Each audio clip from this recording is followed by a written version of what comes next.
നമുക്ക് സി പോസിറ്റീവിൽ ഒരു അതിഥിയുണ്ട്. അതിഥിയുടെ വിശേഷങ്ങളിലൂടെയാണ് ആദ്യം തുടങ്ങുന്നത്. സംഗീത സംവിധായകനും ഗായകനുമായ സതീഷ് രാമചന്ദ്രനാണ് ഇന്ന് സി പോസിറ്റീവിൽ അതിഥിയായി എത്തുന്നത്.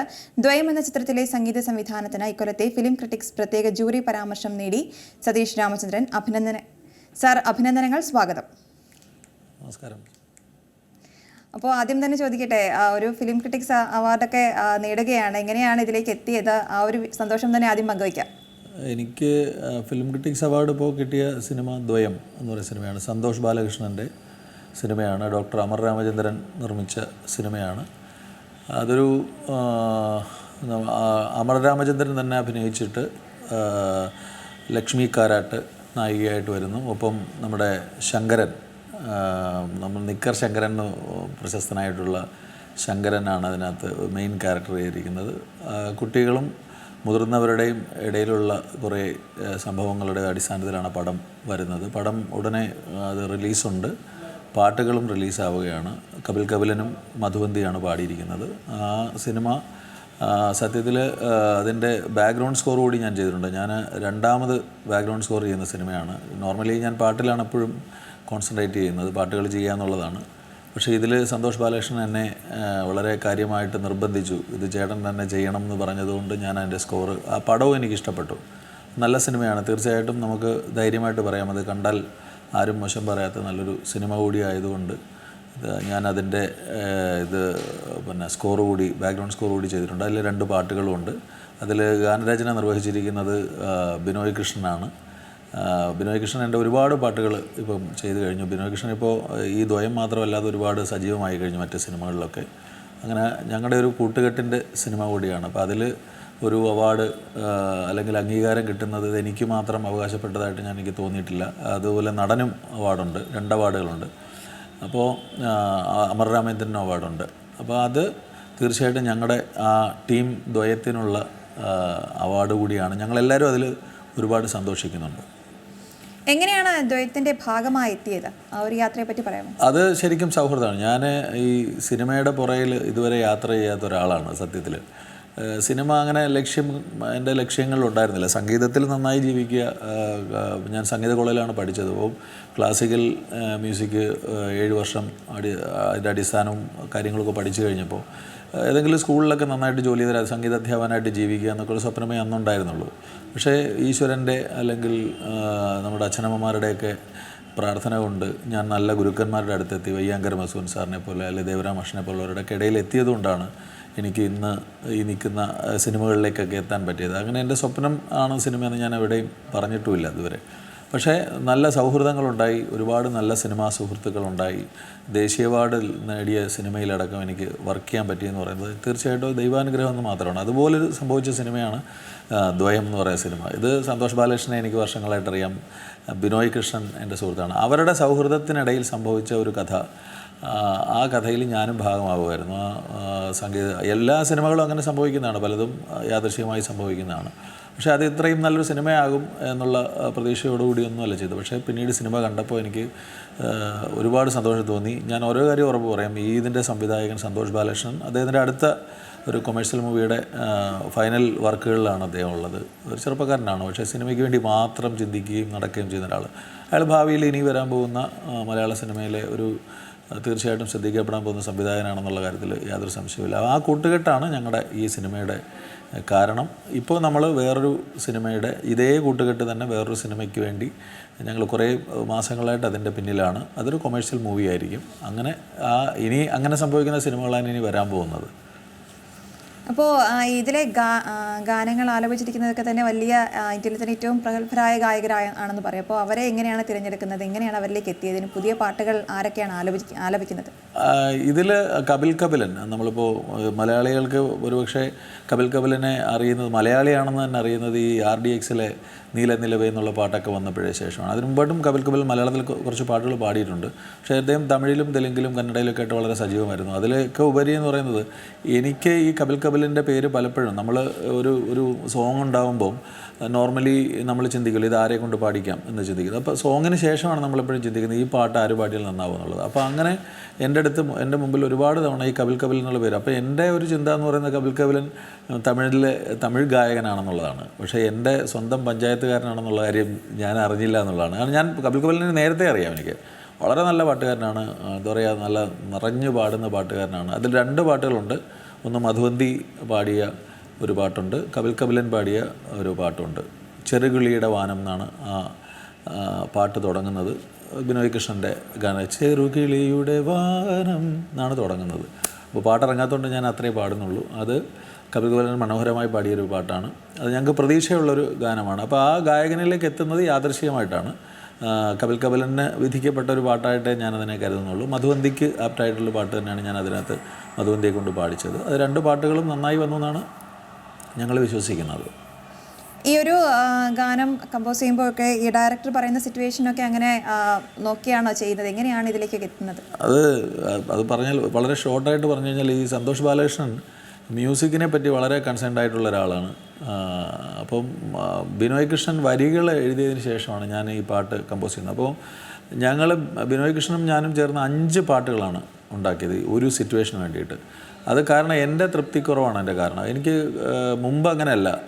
ഞാൻ കമ്പോസ് ചെയ്യുന്ന പാട്ടുകൾ ഒരു തവണ ചെയ്യുമ്പോൾ തന്നെ എനിക്കും ഒരു തൃപ്തി ചിലപ്പോൾ തോന്നാറുണ്ട്. പക്ഷേ ഇപ്പോൾ ഒരുപക്ഷെ കുറേ പാട്ടുകൾ ഇങ്ങനെ ചെയ്തു വന്നപ്പോൾ പലതും നമുക്കത് പോരാൻ തോന്നും. അപ്പോൾ അങ്ങനെ നമ്മൾ വീണ്ടും ഞങ്ങൾ ഒരുമിച്ചിരുന്ന് വീണ്ടും വരികൾ എഴുതി വീണ്ടും കമ്പോസ് ചെയ്ത് അങ്ങനെ ഉണ്ടായ ഒരു പാട്ടാണ് ചെറുകിളിയുടെ വാനം. പക്ഷേ സന്തോഷ് ബാലകൃഷ്ണൻ തിരഞ്ഞെടുത്തൊരു ട്യൂണാണ് നമ്മളും അതിനകത്ത് ഉപയോഗിച്ചിരിക്കുന്നത്. അതുപോലെ മധുവന്തിയുടെ പാട്ട് അത് പറഞ്ഞൊരു രസമാണ്.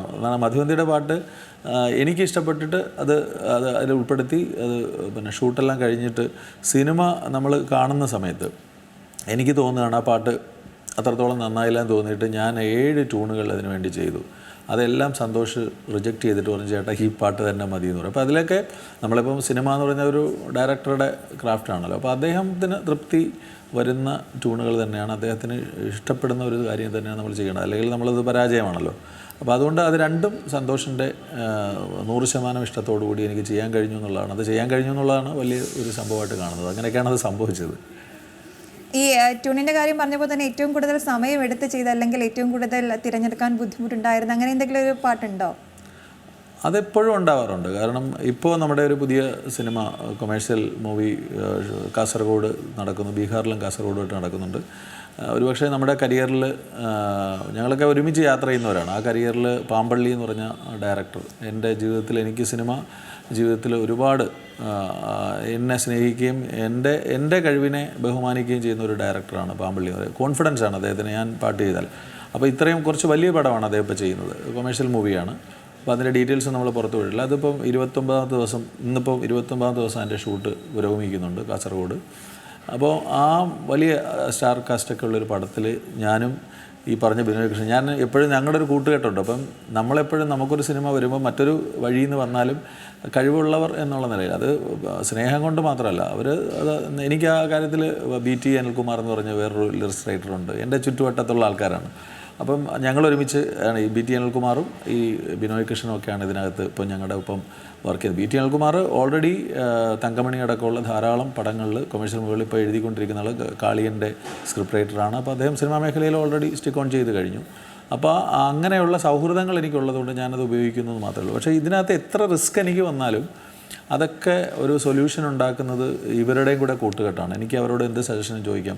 പിന്നെ ഈ പറഞ്ഞ പോലെ ഇവരൊക്കെ പാട്ടറിയുന്നവരാണ്. ഇപ്പം പാമ്പള്ളി ആയാലും പാട്ട് നന്നായിട്ട് അറിയുന്ന ഒരാൾ സംവിധായകൻ്റെ കൂടെ. അപ്പം ഞാൻ ചെയ്യുന്നൊരു പാട്ട് പാഴാണെങ്കിൽ അത് തീർച്ചയായിട്ടും പറയും സജസ്റ്റ് ചെയ്ത് കൊള്ളൂല, വേറെ ഒരെണ്ണം മേക്ക് ചെയ്യുമെന്ന് പറയുന്നൊരു ധൈര്യമുണ്ട്. അപ്പോൾ നമ്മളെ കുറ്റപ്പെടുത്താതെ നമ്മുടെ മാക്സിമം ഔട്ട്പുട്ട് എടുക്കുന്ന നല്ല സംവിധായകരോടൊപ്പം വർക്ക് ചെയ്യാൻ കഴിയുന്നത് ചെറിയ സിനിമയോ വലിയ സിനിമയോ എന്നുള്ളതല്ല. അപ്പോൾ അതുകൊണ്ട് എനിക്ക് അങ്ങനെ ഒരു റിസ്ക്, ഒരുപക്ഷെ മുമ്പ് ആൽബങ്ങൾ ചെയ്യുമ്പം ഹരിഹരനൊക്കെ എൻ്റെ പാട്ട്, ഹരിഹരൻ, ബോംബെ ജയശ്രീ, ഒരുപാട് പേര് എൻ്റെ പാട്ട് പാടാൻ എനിക്ക് അങ്ങനെ ഒരു ഭാഗ്യം കിട്ടിയിട്ടുണ്ട്. വലിയ ലിറിക്സ് റൈറ്റേഴ്സിനോടൊപ്പം വർക്ക് ചെയ്യാനുള്ള ഭാഗ്യം ജീവിതത്തിൽ കിട്ടിയിട്ടുണ്ട്. ശ്രീകുമാരൻ തമ്പി സാർ അടക്കമുള്ള, ഇങ്ങോട്ട് പോച്ചൽ ഖാദർ സാറൊക്കെ, അതൊക്കെയാണ് ഞാൻ ഭാഗ്യമായിട്ട് കാണുന്നത്. ആ സമയത്തൊക്കെ എനിക്ക് വലിയ ടെൻഷൻ ഉണ്ടായിരുന്നു. അവരുടെ വരികൾ എങ്ങനെ ഞാൻ അവർക്ക് തൃപ്തിപ്പെടുന്ന രീതിയിൽ എനിക്ക് കമ്പോസ് ചെയ്യാൻ കഴിയുമുള്ള ടെൻഷൻ. പക്ഷേ അതൊന്നും ഇതുവരെ എനിക്ക് സിനിമയിൽ അങ്ങനെ ഭയങ്കര ഒരു റിസ്കി ആയിട്ട് തോന്നുന്നു. കാരണം എനിക്ക് തോന്നുന്നത് നമുക്ക് വളരെ കംഫർട്ടബിളായിട്ടുള്ള സംവിധായകരോടൊപ്പം എനിക്ക് വർക്ക് ചെയ്യാൻ കഴിയുന്നു എന്നുള്ളതുകൊണ്ടാണ്. കാരണം അവരെനിക്ക് വേണ്ടി സമയം തരും, എൻ്റെ ഔട്ട്പുട്ട് എന്നിൽ അവർക്കൊരു വിശ്വാസമുണ്ട്. അങ്ങനെ സംഭവിക്കുന്നതുകൊണ്ട് എങ്ങനെ പറയുന്നത്. പക്ഷേ കമ്പോസിങ് എപ്പോഴും അറിയാമല്ലോ, കമ്പോസിങ് എന്ന് പറയുന്നത് നമ്മൾ കുറേ നേരങ്ങളും കുറേ രാത്രികളും പകലുകളൊക്കെ ഇരുന്ന് ആലോചിച്ച് നമുക്ക് തൃപ്തി വരുന്നു എന്നുള്ളതാണ് എൻ്റെ മെയിൻ റിസ്ക് എന്ന് പറയുന്നത്. ആ തൃപ്തിയിലേക്ക് വന്ന് നമ്മളത് സംവിധായകനെ കേൾപ്പിക്കുകയാണ് ചെയ്യുന്നത്. അപ്പോൾ അതിൽ കുറേയൊക്കെ ഞാൻ ഭാഗ്യവാനാണെന്ന് തോന്നുന്നു. ഈ പാട്ട് കമ്പോസ് ചെയ്യുന്ന ആളും പാട്ട് എഴുത്തുകാരും ഒക്കെ ഉള്ളൊരു സൗഹൃദത്തിൻ്റെ കാര്യമാണ് പറഞ്ഞു. അപ്പോൾ ഈ എഴുതുന്ന സമയത്തും കമ്പോസ് ചെയ്യുന്ന സമയത്തും നിങ്ങളുടെ ഒരു ഡിസ്കഷൻ കാര്യങ്ങളൊക്കെ പാട്ടിനെ സ്വാധീനിക്കാറുണ്ടോ? ഇങ്ങനെ ഒരു സജഷനൊക്കെ കൊടുക്കാറുണ്ടോ എഴുതുമ്പോഴൊക്കെ? ഇത് അങ്ങോട്ടും ഇങ്ങോട്ടും സജഷൻ വരും. കാരണം ഇപ്പം ഞാൻ ട്യൂൺ ചെയ്തിരിക്കുന്നതിനകത്ത് ഒരു താളത്തിൻ്റെ എന്തെങ്കിലും ഒരു കോംപ്ലിക്കേഷൻ വന്നു കഴിഞ്ഞാൽ ചിലപ്പോൾ അവർക്ക് എഴുതാൻ ബുദ്ധിമുട്ടുള്ള ഒരു സ്പേസ് വന്നാൽ അത് പറയും. ബിനോയ് ആയാലും BT അനിൽകുമാർ ആയാലും പറയും, സതീഷ് ഭായ് അതൊന്ന് മാറ്റി പിടിക്കാമോ എന്ന് ചോദിക്കും. അപ്പോൾ എനിക്ക് മാറ്റി പിടിക്കാൻ ഇഷ്ടമില്ലാത്ത കാര്യമാണെങ്കിൽ ഞങ്ങൾ തമ്മിൽ തർക്കം ഉണ്ടാവും. അത് സഹിച്ചിട്ട് അതൊന്ന് മാറ്റിക്കൂടെ എന്ന് ചോദിക്കും. അപ്പോൾ ഞാൻ പക്ഷേ അത് ചിലപ്പം ചില കാര്യങ്ങൾ എനിക്കൊരു വ്യൂ ഉണ്ടാവും. അപ്പോൾ ഞാൻ പറയും അത് അങ്ങനെ ഒന്ന് എഴുതൂ എന്ന് പറയും. അപ്പോൾ അങ്ങനെ ഞങ്ങളുടെ ഇടയിൽ പലപ്പോഴും ചെറിയ ചെറിയ സംഘർഷങ്ങളൊക്കെ നടക്കും. പക്ഷേ അതെല്ലാം നല്ലതിലാണ് കലാശിച്ചിട്ടുള്ളത്. എന്ന് വെച്ചാൽ വഴക്കമൊന്നുമല്ല, പക്ഷേ ഞങ്ങൾ വളരെ ഹെൽത്തി ആയിട്ടുള്ള ഇടയ്ക്ക് ഡിസ്കഷൻ നടക്കുമ്പോൾ വരികളെ പറ്റിയായാലും മ്യൂസിക്കിനെ പറ്റിയായാലും അത് ഞങ്ങളുടെ ഇടയിൽ തന്നെ. അപ്പോൾ ഞാൻ പറയില്ല, ഇപ്പോൾ ഈ ബിനോയ് കൃഷ്ണനായാലും BT ആയാലും രണ്ടുപേരും പാടുന്നവരാണ്. BT പാട്ട് പഠിച്ചിട്ടുള്ള ആളും MBSൻ്റെ ശിഷ്യനും ഒക്കെയാണ്. അപ്പോൾ അതുകൊണ്ട് തന്നെ ഞാൻ ചെയ്യുന്ന മ്യൂസിക് പോരാ എന്നുണ്ടെങ്കിൽ അദ്ദേഹം അപ്പോൾ തന്നെ എന്നോട് പറയും, സതീഷ് ഇത് മാറ്റി വേറൊരു സാധനം ട്രൈ ചെയ്യുമെന്ന് പറയും. അപ്പോൾ അതുകൊണ്ട് ഞങ്ങളുടെ ഇടയിൽ ഒരുപാട് സംഘർഷങ്ങൾ, അങ്ങനെ വഴക്കുകളോ കാര്യങ്ങളോ അല്ല, പക്ഷേ ഹെൽത്തി ആയിട്ടുള്ള ഒരുപാട് ഡിസ്കഷൻസ് നടക്കും, തിരുത്തലുകൾ ഒരുപാട് നടക്കാറുണ്ട്. അതുകൊണ്ട് തന്നെ നമുക്ക് വരുന്ന മ്യൂസിക് അല്ലെങ്കിൽ ആ പാട്ട് നന്നാകും എന്നുള്ളൊരു പ്രതീക്ഷയാണ് നമുക്കെപ്പോഴും ഉണ്ടാവാറുള്ളത്. അതോടൊപ്പം തന്നെ ഈ പാട്ട് പാടുന്നവരെ തിരഞ്ഞെടുക്കുമ്പോൾ അതിനെന്തെങ്കിലും ഈ ഒരു പാട്ട് ഇന്നയാൾ പാടിയാൽ നന്നാകും അത് കമ്പോസ് ചെയ്യുമ്പോൾ തന്നെ മനസ്സിൽ തോന്നുമോ? എങ്ങനെയാണ് ഈ പാട്ട് പാടുന്നവരെ തിരഞ്ഞെടുക്കുന്നത്? അത് തീർച്ചയായിട്ടും ഞാൻ പലപ്പോഴും പറഞ്ഞിട്ടുണ്ട്, ഈ ഒരു സിനിമ ഉണ്ടാകുമ്പോൾ ആ സിനിമ തിരക്കഥയും ഒക്കെ കംപ്ലീറ്റ് ചെയ്ത് കഴിയുമ്പോഴാണല്ലോ സംവിധായകൻ്റെ മനസ്സിലേക്ക് ഇതാര് ചെയ്താൽ നന്നാകും എന്നുള്ളൊരു ചിന്ത വരുന്നത്. അതുപോലെ തന്നെയാണ് ഒരു പാട്ട് കമ്പോസ് ചെയ്യുമ്പോൾ നമുക്ക് കമ്പോസിങ്ങിൻ്റെ തുടക്കത്തിലൊന്നും ഒരിക്കലും ഒരു ഗായകനെ കണ്ടിട്ടൊന്നും ആയിരിക്കത്തില്ല നമ്മൾ കമ്പോസ് ചെയ്യുന്നത് പലപ്പോഴും. അതല്ലാതെ ചിലത് സംഭവിച്ചിട്ടുണ്ട്. ഇപ്പം ചിലപ്പം പ്രൊഡ്യൂസർ വന്ന് നമ്മളോട് പറയും ഇത് ഹരിഹരനെ പാടിക്കണം, അല്ലെങ്കിൽ ഇത് ശ്രേയ ഘോഷൽ പാടണമെന്ന് പറയുമ്പോൾ അവർക്ക് ബഡ്ജറ്റും പ്രശ്നമല്ലാതെ വരുമ്പോൾ നമ്മളത് അവർക്ക് വേണ്ടി പാട്ട് ചിലപ്പോൾ അവർക്ക് പാടാൻ കഴിയുന്ന, കാരണം അവർ ഏത് റേഞ്ചിലും എങ്ങനെയും പാടുന്ന സിംഗേഴ്സിനെ നമുക്ക് കിട്ടുമ്പോൾ നമ്മൾ അത്തരത്തിലൊരു പാട്ട് കൺസ്ട്രക്റ്റ് ചെയ്യേണ്ടി വരും. പക്ഷേ ഈ സിനിമയോ അല്ലെങ്കിൽ മറ്റു കാര്യങ്ങളിലോ നമ്മൾ പാട്ട് കമ്പോസ് ചെയ്ത് കഴിഞ്ഞിട്ട് നമ്മൾ ഡിസ്കഷനിലാണ് നമുക്ക് ഈ പറഞ്ഞ ഒരു സെലക്ഷൻ വരുന്നത്. ഇപ്പോൾ നമ്മൾ വിചാരിക്കും ഈ പാട്ട് സുദീപ് കുമാർ പാടിയ നന്നാവും. അത് ആ പാട്ടിൻ്റെ പിച്ചിങ്, ആ പാട്ടിൻ്റെ ഒരു രീതി എങ്ങനെ ഇരിക്കുന്നു എന്നുള്ളത്, അത് ഓരോ വോയിസും സെലക്ട് ചെയ്യപ്പെടുന്നത് നമ്മൾ ആ സിറ്റുവേഷൻ അനുസരിച്ചാണ്. ഇത് ഇന്നയാൾ പാടിയാൽ നന്നാവും എന്നുള്ളത്. ഇപ്പോൾ ഒരു ഫാസ്റ്റ് നമ്പർ പാടുമ്പോൾ നമ്മുടെ സെലക്ഷനിലേക്ക് മറ്റ് ഏതെങ്കിലും സിംഗേഴ്സ് ആയിരിക്കും വരിക. ഒരു സ്ലോ മെലഡിയാണ് വരുന്നതെങ്കിൽ അതിലേക്ക് വരുന്നത് അത് ആര് പാടിയാൽ നന്നാവുന്നുള്ളൂ. പിന്നെ നമ്മൾ ഇപ്പോൾ ശ്രദ്ധിക്കുന്നതെന്ന് പറഞ്ഞാൽ, പണ്ട് നമ്മൾ ഇപ്പം ദാസ് സാർ അല്ലെങ്കിൽ ജയേട്ടൻ, MG ശ്രീകുമാർ സാർ വരെയുള്ള ഗായകർ എന്ന് പറയുന്നത് നമ്മൾ അത്തരം ഓപ്ഷൻസേ ഉണ്ടായിരുന്നുള്ളൂ. ഇപ്പം അങ്ങനെയല്ല. ഇപ്പം നിറയെ ഗായകരാണ്, എല്ലാവരും നല്ല കഴിവുള്ളവരും, ഒരുപാട് സ്പെഷ്യാലിറ്റീസ് വോയിസിൽ. ഇപ്പോൾ പറഞ്ഞ ദാസ് സാറിൻ്റെ ഒരു ഡെപ്ത് അല്ലെങ്കിൽ റേഞ്ച് എന്ന് പറയുന്ന ഒരു കോൺസെപ്റ്റൊക്കെ ഇപ്പം സിനിമകളിൽ നിന്നൊക്കെ പോയി കഴിഞ്ഞു. അപ്പോൾ ഇപ്പോൾ എന്ന് പറയുന്നത് ഭയങ്കര ഹൈ റേഞ്ചിൽ മെലഡി ചെയ്യുന്നത് പോലും എപ്പോഴും റേഞ്ചിൽ നിൽക്കണം, ഒരു ഋതത്തിനുള്ളിൽ അത് എല്ലാം ഋതമിക്കായിരിക്കണം എന്നുള്ളതാണ്. എപ്പോഴും ഒരു ബീറ്റിനകത്ത് പാട്ട് ചെയ്യുന്ന ഒരു കോൺസെപ്റ്റ് ഇപ്പം വന്നു കഴിഞ്ഞു. ഇപ്പോൾ ഇല്ലുമിനാറ്റി വരെ ആ ബീറ്റാണ് നമ്മളെ കൊണ്ടുപോകുന്നത്. അപ്പം ഈ ബീറ്റില്ലെങ്കിൽ പുതിയ തലമുറ, അപ്പം നമ്മൾ കുറച്ച് പഴയ ആൾക്കാരാണ്, പക്ഷേ പുതിയ തലമുറ അതൊരിക്കലും അക്സെപ്റ്റ് ചെയ്തില്ല. അപ്പോൾ ഞാൻ എപ്പോഴും ചെയ്യാറുള്ളത്, വീട്ടിൽ എൻ്റെ മകൻ +1 പഠിക്കുന്ന ആളാണ്. അപ്പോൾ ഞാൻ അവനെ കേൾപ്പിക്കും. എൻ്റെ സൗഹൃദങ്ങളിലുള്ള കുറേ പുതിയ പാട്ടുകാരും കുറച്ച് പഴയ ആൾക്കാർ, ഇവരെല്ലാം ഞാൻ ആ പാട്ടിൻ്റെ ഒരു സ്കെൽട്ടൻ കേൾപ്പിക്കുമ്പോൾ അവരുടെ ടോട്ടൽ റെസ്പോൺസ് നോക്കിയിട്ടാണ് ഞാൻ പലപ്പോഴും പിന്നീടാണ് സിംഗേഴ്സിലേക്ക് പോകുന്നത്. സിംഗേഴ്സ് സെലക്ഷനിൽ നമ്മളെപ്പോഴും ചിന്തിച്ച് ചെയ്യേണ്ട ഒരു കാര്യമാണ് ചിലപ്പോൾ. പക്ഷേ എനിക്കിന്ന് വരെ ഞാൻ സെലക്ട് ചെയ്ത സിംഗേഴ്സിൽ ഇപ്പോൾ പുതിയ സിനിമയിൽ ഹരിചരനും കപിലിനും വീണ്ടും അടുത്ത പാട്ട് പാടി, അതിൽ ഷഹബാസ് അമൻ പാടുന്നുണ്ട്. ഒരു പക്ഷേ ശ്രേയ ഘോഷൽ പാടിയേക്കാം, ഒരു പ്രതീക്ഷയാണ്. അതിൽ ട്രൈ ചെയ്യുന്നുണ്ട്. അപ്പം നല്ല ഗായകരുടെ ഒരു നിരയുണ്ട്. അതെല്ലാം നമ്മുടെ സെലക്ഷനാണ്. നമ്മൾ അതിനകത്ത് വരുമ്പോൾ ഇന്ന ആൾ പാടിയാൽ നന്നാകും എന്നുള്ളത്. ഇനി അഥവാ ഒരാൾ മാറിയാൽ നമുക്കതിന് പകരം കണ്ടെത്തുന്നതും ആ റേഞ്ചിലും നമുക്കിഷ്ടപ്പെടുന്ന തരത്തിൽ പാടുന്ന ഒരു സിംഗറെ ആയിരിക്കും നമ്മൾ അത് ഒരു നടനെ സെലക്ട് ചെയ്യുന്ന പോലെ ഒരു സിംഗറെ സെലക്ട് ചെയ്യുക. അപ്പോൾ ഇത്തരത്തിൽ തന്നെ പുതിയ ഗാനങ്ങളിലേക്ക് വരുമ്പോൾ എന്തൊക്കെയാണ് പുതിയ പ്രോജക്റ്റുകൾ, എന്തൊക്കെയാണ് ഇനി മുന്നോട്ടുള്ള ഗാനങ്ങളൊക്കെ? ഇപ്പോൾ ഞാൻ ചെയ്ത് കഴിഞ്ഞ സിനിമകൾ സെൻസറിങ് കഴിഞ്ഞ് തിയേറ്ററിൽ വരാൻ വേണ്ടി നിൽക്കുന്ന ഒരു സിനിമയാണ് നായകൻ പൃഥ്വി എന്നൊരു സിനിമ കഴിഞ്ഞിട്ടുണ്ട്. അതിൽ BT അനിൽകുമാറും ഞാനുമാണ് ഒരുമിച്ച് വർക്ക് ചെയ്യുന്നത്. ശ്രീകുമാർ എന്ന് പറയുന്ന ഒരുപാട് വാശി ഇതുപോലുള്ള നല്ല പടങ്ങളിൽ കുറേ ചെറിയ ചെറിയ വേഷങ്ങൾ ചെയ്ത ആൾ നായകൻ സ്ഥാനത്ത് വരുന്നൊരു സിനിമയാണ്. കഴിഞ്ഞ ഫ്ലഡുമായി ബന്ധപ്പെട്ട ഈ ഉരുൾപൊട്ടലൊക്കെ ഉണ്ടായല്ലോ, അതുമായിട്ട് ബന്ധപ്പെട്ടൊരു സ്റ്റോറിയാണ്. അതൊരു നല്ല സിനിമയാണ്. പ്രസാദ് എഡ്വേർഡിൻ്റെ സിനിമയാണ്. അത് കംപ്ലീറ്റ് ആയിട്ടുണ്ട്. അത് ജൂൺ 25 തിയേറ്ററുകളിലേക്ക് വരുന്നുണ്ട്. അതാണൊരു വിശേഷം. ഞാൻ ആദ്യമായിട്ടാണ് അതിപ്പോൾ പറയുന്നത്. ജൂൺ 25 തയ്യാറെടുപ്പിലാണ്. പിന്നെ ചെയ്ത സിനിമ ദ്വയമാണ്. ദ്വയം ആ സിനിമ വരുമ്പോൾ തന്നെ ഞാൻ അതിൻ്റെ ഡയറക്ടറോട് പറഞ്ഞിരുന്നു, ഇത് സന്തോഷം, ഇത് എന്തെങ്കിലുമൊക്കെ പ്രതീക്ഷിക്കാം. കാരണം ആ സിനിമ നല്ലൊരു സിനിമയും നല്ലൊരു മേക്കിങ്ങുമാണ് സിനിമ. ആ സിനിമ ഞാൻ കണ്ടു. പക്ഷേ നായകൻ പൃഥ്വി സിനിമ ഞാൻ ഇതുവരെ കണ്ടിട്ടില്ല. പക്ഷേ അതിൻ്റെ ഡയറക്ടർ ഒരു എഡിറ്ററാണ്. അദ്ദേഹം ഒരുപാട് വർക്ക് ചെയ്തിട്ടുള്ള ആളായതുകൊണ്ട് അതിൽ പ്രതീക്ഷയുണ്ട് തീർച്ചയായും നല്ല സിനിമയായിരിക്കും എന്നുള്ളത്. അപ്പോൾ ഈ സിനിമ ദ്വയം ഇപ്പോൾ ഒരുപാട് ഇൻ്റർനാഷണൽ ഫെസ്റ്റിവലിലേക്ക് എൻട്രി കിട്ടിക്കഴിഞ്ഞു. അത് ഇനി പിന്നാലെ അതിൻ്റെ അനൗൺസ്മെൻറ്റുകളൊക്കെ വരും. അപ്പോൾ അങ്ങനെ അത് മുന്നോട്ട് പോകും. ആ സിനിമ അത് IFFIലും ദേശീയ മറ്റ് നാഷണൽ അവാർഡിലേക്കൊക്കെ അത് പോയിട്ടുണ്ട്.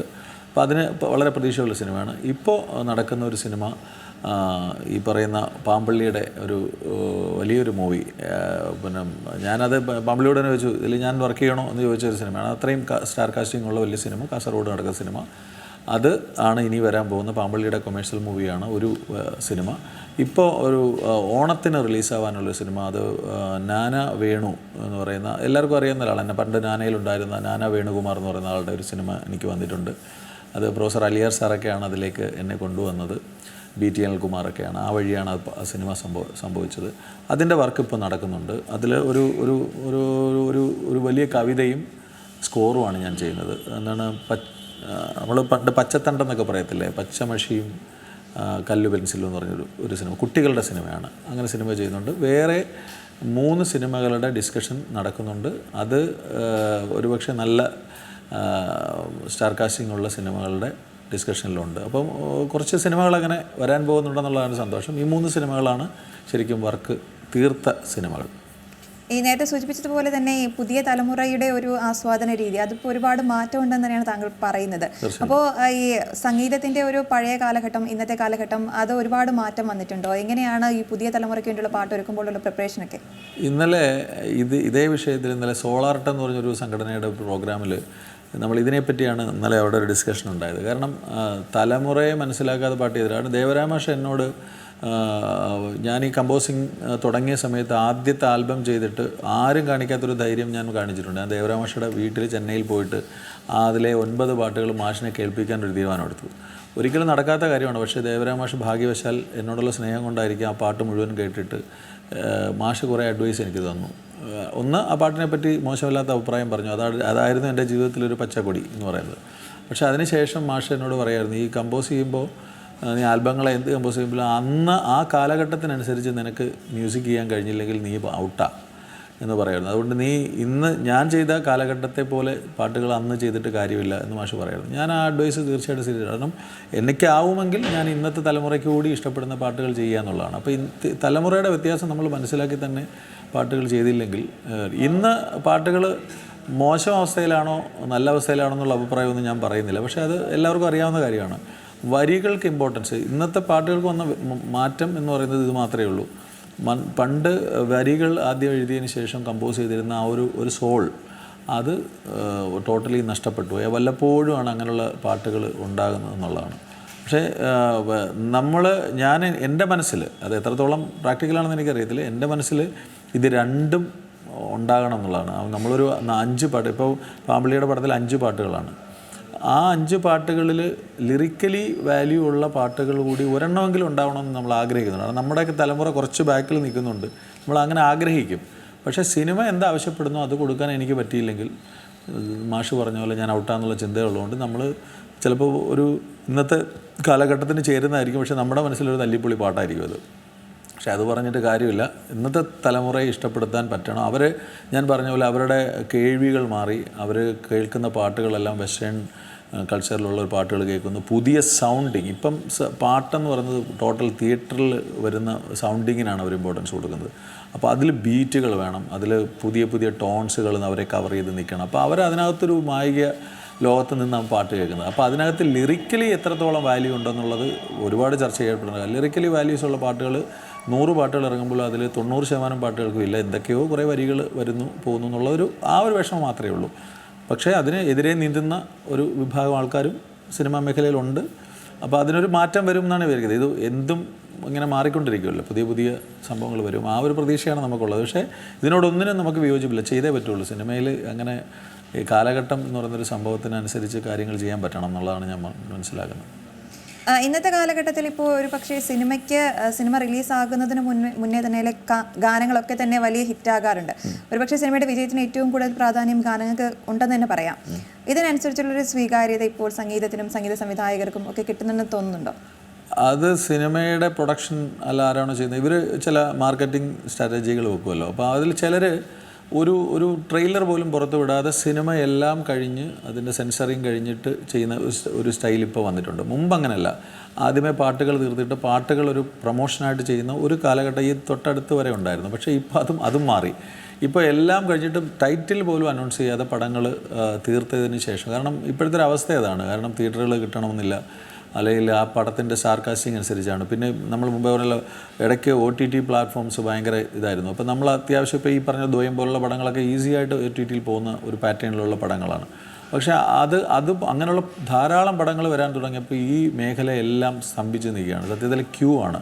അപ്പോൾ ഏതൊക്കെ പടങ്ങൾ, അപ്പോൾ അവരും കൊമേഴ്ഷ്യൽ പടങ്ങളിലേക്ക് വലിയ സ്റ്റാർകാസ്റ്റുള്ള പടങ്ങളിലേക്ക് മാത്രം അവരും കോൺസെൻട്രേറ്റ് ചെയ്ത് തുടങ്ങി. ഏത് OTT പ്ലാറ്റ്ഫോമും ഇപ്പോൾ അങ്ങനെയാണ്. അപ്പോൾ സോങ്ങുകളെ സംബന്ധിച്ചിടത്തോളം ഇപ്പോൾ വലിയ പ്രതിസന്ധി ഉള്ളത് സത്യത്തിൽ ഈ ഓഡിയോ കമ്പനികൾ എന്ന് പറയുന്നത് അവരൊരു പ്ലാറ്റ്ഫോം ഉണ്ടാക്കി അതിൽ മാക്സിമം റീച്ച് ഉണ്ടാക്കി കഴിഞ്ഞാൽ പിന്നെ അവർ കൈ കെട്ടി നിന്നാൽ മതി. കാരണം നമ്മളെപ്പോലുള്ളവർ എത്രയോ രാത്രികളും പകലുകളും ഇരുന്ന് കമ്പോസ് ചെയ്യുന്ന ഒരു ക്രാഫ്റ്റ് അവരുടെ മുമ്പിൽ പോയി നമ്മൾ ക്യൂ നിന്ന് കൊടുക്കേണ്ട ഒരവസ്ഥ ഇപ്പോൾ എല്ലാ സംഗീത സംവിധായകരും, ഇപ്പം സരിഗമ അല്ലെങ്കിൽ മനോരമ, ഒരുപാട് പ്ലാറ്റ്ഫോംസ് ഇപ്പോൾ ഉണ്ട്. അപ്പോൾ അവരുടെ പ്ലാറ്റ്ഫോമിൽ റിലീസ് ചെയ്യുക എന്ന് പറയുന്നത് നമ്മുടെയും കൂടെ ആവശ്യമായി വന്നിരിക്കുന്നു. കാരണം അല്ലാതൊരു പ്ലാറ്റ്ഫോമിൽ ഒരു പാട്ട് റിലീസ് ചെയ്തിട്ട് കാര്യമില്ല എന്നുള്ളതാണ്.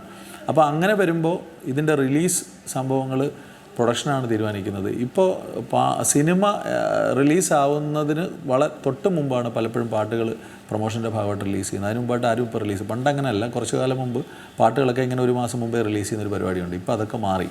ഇപ്പോൾ സിനിമ ഒക്കെ ഒരു തിയേറ്ററോ അല്ലെങ്കിൽ ഇത് റിലീസിനൊരു സാധ്യത ഉണ്ടെന്ന് കണ്ടു കഴിയുമ്പോഴാണ് നമ്മൾ ട്രെയിലേഴ്സും അതിൻ്റെ ടീസറുകളും പാട്ടുകളും ഒക്കെ പുറത്തു വിടുന്നത് എന്നുള്ളതാണ്. അപ്പോൾ അങ്ങനെ ഒരു സംഭവം മൊത്തത്തിൽ മാറ്റം വരും. അത് തീർച്ചയായിട്ടും ഡിസൈഡ് ചെയ്യുന്നത് സംഗീത സംവിധാനമല്ല, അത് ആ പ്രൊഡക്ഷനും സംവിധായകരും ഒക്കെ ചേർന്നാണ് അത് ഡിസൈഡ് ചെയ്യുന്നത്. എങ്ങനെയാണ് താങ്കളുടെ റെക്കോർഡിംഗ് സെക്ഷൻ്റെ ഒരു രീതിയൊക്കെ എങ്ങനെയാണ്? റെക്കോർഡിംഗ് സെഷൻ 2 ഘട്ടം. ഞാൻ പറഞ്ഞല്ലോ, എൻ്റെ ജീവിതത്തിൽ ഞാൻ ഇങ്ങനെയൊക്കെ സംഭവിക്കുമെന്ന് വിചാരിച്ച് ഫീൽഡിൽ വന്ന ആളല്ല. പക്ഷേ എനിക്ക് കമ്പോസ് ചെയ്യാൻ പറ്റിയ, എനിക്ക് ഏറ്റവും വലിയ ഭാഗ്യത്തെ പറ്റി പറയണം. റെക്കോർഡിംഗ് സെഷനിൽ ONV ഗ്രൂപ്പ് സാറിൻ്റെ വരികൾ, ശ്രീകുമാരൻ തമ്പി സാറിൻ്റെ വരികൾ, ഞാൻ പണ്ട് കുട്ടിക്കാലത്ത് റേഡിയോയിലൂടെ കേട്ടിരുന്ന ഒട്ടുമിക്ക ആളുകൾ, ഇപ്പോൾ ഞാൻ PK ഗോപി സാറിൻ്റെ 2 പാട്ടുകൾ ചെയ്യുന്നുണ്ട്. അപ്പം എനിക്ക് അതേ താരാപഥം ചേതോഹരം, ഈ പാട്ട് കേട്ട കാലം മുതൽ എനിക്കിഷ്ടമുള്ളൊരു കവിയാണ് അദ്ദേഹം. അപ്പോൾ അദ്ദേഹത്തിൻ്റെ പാട്ടുകൾ ഇപ്പോൾ ഞാൻ ചെയ്യുന്നു. പൂച്ചൽ ഖദർ സാറ്, കാവാല നാരായണ പണിക്കർ സാറ് തുടങ്ങി ഇങ്ങോട്ട് ഈ BT അനിൽകുമാർ, ബിനോയ് കൃഷ്ണൻ വരെയുള്ള പുതിയ ആൾക്കാരോടൊപ്പം എനിക്ക് വർക്ക് ചെയ്യാൻ കഴിയുന്നു എന്നുള്ളതാണ് എൻ്റെ ഏറ്റവും വലിയ ഭാഗ്യമായിട്ട് കാണുന്നത്. റെക്കോർഡിങ്ങിൽ ഞാൻ ആദ്യം ഹരിഹരൻ സാർ എൻ്റെ 2 പാട്ട് പാടി. ഇപ്പോൾ ഹരിചരൺ 2 പാട്ട്, ബോംബെ ജയശ്രീ, പിന്നെ മലയാളത്തിലുള്ള ധാരാളം എല്ലാ പാട്ടുകൾ. ഒരുപക്ഷെ ദാസാറിനെ മാത്രമാണ് തോന്നുന്നു എനിക്ക് പാടിക്കാൻ കഴിയാത്തത്. ചിത്ര ചേച്ചിയും പാടിയിട്ടില്ല. കാരണം ചിത്ര ചേച്ചി 2 പ്രാവശ്യം ഞാൻ ആൽബങ്ങൾക്ക് വേണ്ടിയിട്ട്, സിനിമയ്ക്ക് വേണ്ടിയിട്ടല്ല, ഞാൻ ട്രൈ ചെയ്ത് നേരിട്ട് സംസാരിക്കുകയും ചെയ്യുന്നു. അപ്പോൾ ചിത്ര ചേച്ചി വേറൊരു ഓഡിയോ കമ്പനിയായിട്ടുള്ള കോൺട്രാക്റ്റ് ഉള്ളതുകൊണ്ടാണ് അത് പാടാതിരുന്നത്. ബാക്കി എല്ലാവരും തന്നെ എൻ്റെ പാട്ടുകൾ, പുതിയ തലമുറയിലെയും പഴയ തലമുറയിലെ ആൾക്കാർ എൻ്റെ പാട്ടുകൾ എനിക്ക് പാടിക്കാൻ കഴിഞ്ഞിട്ടുണ്ട്. അന്ന് മുൻപുള്ള റെക്കോർഡിംഗ് സെഷനിൽ ഞാൻ കുറച്ച് മസിലൊക്കെ പിടിക്കുമായിരുന്നു. കാരണം ഞാൻ ഉദ്ദേശിക്കുന്നത്, കാരണം ഞാൻ ദേവരാമാഷയുടെ കളരിയിൽ നിന്ന് വന്നതിൻ്റെ ഒരു ചെറിയ പ്രശ്നങ്ങളൊക്കെ എനിക്കുണ്ടായിരുന്നു. കാരണം ഞാൻ ഒരു വിട്ടുവീഴ്ചയും ചെയ്യില്ല. അങ്ങനെ ഇവിടുത്തെ പ്രമുഖനായിട്ടൊരു ഗായകനുമായിട്ട് സ്റ്റുഡിയോയിൽ നേരിട്ട് വലിയ വഴക്കുണ്ടായിട്ടുണ്ട്. അപ്പോൾ അത് പിന്നീട് എനിക്കത് ശരിയല്ല എന്ന് തോന്നി. കാരണം നമ്മൾ അവിടെ ഒരു അറ്റ്മോസ്ഫിയർ ഉണ്ടാക്കുക എന്നുള്ളതാണ്. നമ്മൾ വളരെ ഹാപ്പി ആയിട്ടുള്ളൊരു മൂഡിലെ അവരുടെയും ഔട്ട്പുട്ട് നന്നായിരിക്കുള്ളൂ എന്നൊരു ചിന്ത എൻ്റെ മനസ്സിലേക്ക് വരികയും ഇപ്പോൾ ഞാൻ വളരെ കൂളായിട്ടാണ്, എൻ്റെ കൂടെ വരുന്നവർക്കെല്ലാം അറിയാം, ഞാൻ വളരെ കൂളായിട്ട് അവരെ മാക്സിമം സന്തോഷിപ്പിച്ച് അവരുടെ ഔട്ട്പുട്ട് മാക്സിമം എടുക്കുന്ന ഒരു സിസ്റ്റത്തിലേക്ക് മാറിയപ്പോൾ എനിക്കും വളരെ കംഫർട്ടബിളാണ്. ഇപ്പോൾ ഞാൻ അങ്ങനെയാണ് ആ പരീക്ഷണങ്ങൾ. അപ്പം സ്റ്റുഡിയോ എഞ്ചിനീയേഴ്സും എല്ലാം പുതിയ ആൾക്കാരാണ്, പയ്യന്മാരാണ്, കുഞ്ഞു പയ്യന്മാരാണ്. അപ്പോൾ ഇവരൊക്കെ നമ്മളോട് ഇങ്ങോട്ടൊരു സ്നേഹം വരണമെന്നുണ്ടെങ്കിൽ നമ്മളങ്ങോട്ട് മസിൽ പിടിച്ചിട്ട് കാര്യമില്ല എന്നുള്ളൊരു തോന്നൽ നമ്മുടെ മനസ്സിൽ വരികയും നമുക്ക് പക്വത ഓരോ ദിവസവും മാറിക്കൊണ്ടിരിക്കുമല്ലോ, ചിന്തകളും മാറും. അപ്പോൾ അങ്ങനെ ഞാൻ അതൊക്കെ മാറ്റിയിട്ടുണ്ട്. കാരണം ഇപ്പം വരുന്ന സിംഗേഴ്സിൻ്റെ റേഞ്ച് എന്താണോ അവർക്ക് കംഫർട്ടബിളായിട്ട് പാട്ടുകൾ ഉണ്ടാക്കി അവരെ കൊണ്ട് മാക്സിമം നന്നായി പാടിക്കുന്നൊരു ഇതിലേക്ക്, അതിൻ്റെ കാരണം അതിൻ്റെ ടോട്ടൽ റിസൾട്ട് നന്നാവും എന്നുള്ളതുകൊണ്ടാണ്. അങ്ങനെ ഒരു മാറ്റം റെക്കോർഡിംഗ് സെഷനിൽ. ഇപ്പോൾ യുദ്ധങ്ങളൊന്നുമില്ല. അതോടൊപ്പം തന്നെ ഏറ്റവും കൂടുതൽ സമയമെടുത്ത് അല്ലെങ്കിൽ ചെയ്തൊരു ഗാനം, ഒരു പക്ഷേ ഒരു ഇഷ്ടക്കൂടുതലുള്ളൊരു ഗാനം, അതിൻ്റെ ഒരു രണ്ടുപേരും ഞങ്ങൾക്ക് വേണ്ടി ആലോചിക്കാൻ പറ്റുമോ? അതിൻ്റെ ഒരു കാരണം കൂടെ പറയണം. എനിക്ക് ഇഷ്ടപ്പെടാത്ത കുറേ പാട്ടുകളുണ്ട്, അതിന് കാരണങ്ങളുണ്ട്. പക്ഷേ ഇഷ്ടപ്പെട്ട ഗാനങ്ങൾ ചോദിച്ചു കഴിഞ്ഞാൽ കുറേ പാട്ടുകളുണ്ട്. ഈ ഹരിജി ആദ്യമായിട്ട് പാടിയ ഒരു പാട്ടുണ്ട്, അത് അന്നും ഇന്നും എനിക്ക് ഇഷ്ടപ്പെട്ട ഒരു പാട്ടാണ്. അത് എഴുതിയത് പെരുമ്പുഴ ഗോപാലകൃഷ്ണൻ സാറാണ്. ഞാൻ അദ്ദേഹത്തിൻ്റെ പേര് വിട്ടു. പെരുമ്പുഴ ഗോപാലകൃഷ്ണൻ സാറിനെ പോലുള്ളൊരു കവിയുടെ പാട്ടുകൾ ഒരു ആദ്യകാല ഞാൻ തുടങ്ങുന്ന സമയത്തൊക്കെ ഒരുപാട് പാട്ടുകൾ അദ്ദേഹം എഴുതിയിട്ടുണ്ട്.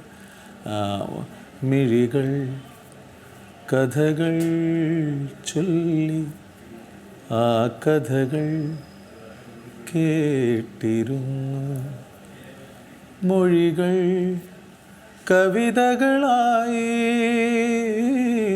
മൊഴികൾ കവിതകളായി, ആ കവിതകളിൽ ഞാനലിഞ്ഞു മിഴികൾ. ഇതാണ് ഹരിജി ആദ്യമായിട്ട് പാടിയ പാട്ട്. ഇതെനിക്ക് അന്നും ഇന്ന് ഇഷ്ടപ്പെട്ട പാട്ടാണ്. ഇനി പറഞ്ഞാൽ കാർത്തിക് പാടിയൊരു പാട്ടുണ്ട്, തെന്നിന്ത്യൻ സിംഗർ കാർത്തിക് പാടിയ ഇനിയും സഖി എന്നൊരു പാട്ടുണ്ട്. അത് ബിനോയ് കൃഷ്ണനാണ് എഴുതിയത്. അത് എല്ലാം യൂട്യൂബിലുണ്ട്. ഇനിയും സഖി നിലാവിലെന്നെ കാത്തു നിൽക്കുമോ, ഹൃദയം തരാം പതിഞ്ഞ ഗാനം കാതിൽ മൂളുമോ. പിന്നെ വേറൊരു പാട്ട് ഹരിചരൺ പാടിയ ആരൊരാൾ മഞ്ഞുപോ, ഹരിഹരൻ പാടിയ പാട്ട്. അങ്ങനെ ഒരുപാട് പാട്ടുകൾ. ഇപ്പോൾ ഈ അടുത്ത സമയത്ത് എനിക്ക്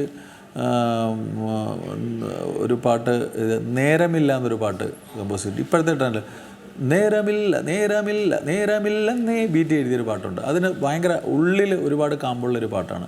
അപ്പോൾ ഈ പാട്ടുകളുടെ ഗണത്തിൽ നോക്കിക്കഴിഞ്ഞാൽ ആരോ വരാനുള്ള പോലെ ഒരുപാട് പാട്ടുകൾ എൻ്റെ മനസ്സിൽ എനിക്ക് ഇഷ്ടപ്പെട്ട പാട്ടുകൾ ഒരു ലിസ്റ്റ് അങ്ങനെ ഉണ്ട്. പക്ഷേ അതുപോലെ തന്നെ ഞാൻ കമ്പോസ് ചെയ്തിട്ട് രചന നന്നായിട്ടും എനിക്ക് നന്നായി ചെയ്യാൻ പറ്റിയില്ല എന്ന് വിശ്വസിക്കുന്ന മോശമായ പാട്ടുകളും ഉണ്ട്. അപ്പോൾ നമുക്ക് സമയക്കുറവുകൊണ്ട് ഇനി ഒരുപാട് വിശേഷങ്ങൾ ചോദിക്കണമെന്നുണ്ട്. എന്നാലും നമുക്ക് സമയക്കുറവുള്ളതുകൊണ്ട് നമുക്ക് അവസാനിപ്പിക്കാൻ. ഇനി എന്തായാലും ഈ വരാൻ പോകുന്ന പ്രോജക്റ്റുകളൊക്കെ തന്നെ വലിയ വിജയമായി തീരട്ടെ എന്ന് ആശംസിക്കുന്നു, പ്രാർത്ഥിക്കുന്നു. വളരെയധികം താങ്ക് യു. ഒരുപാട് സന്തോഷം എന്നെ ഈ ഒരു ഇതിലേക്ക് വിളിച്ചതിലും എൻ്റെ വാക്കുകൾ കേൾക്കാൻ തയ്യാറായതിലും ഞാൻ ഒരുപാട് സന്തോഷം. സി ന്യൂസിന് ഏറ്റവും പുതിയ വാർത്തകളും വിശേഷങ്ങളും വിരൽ തുമ്പിലറിയാൻ സീ മലയാളം ന്യൂസ് എല്ലാ ഡിജിറ്റൽ പ്ലാറ്റ്ഫോമുകളിലും ലഭ്യം.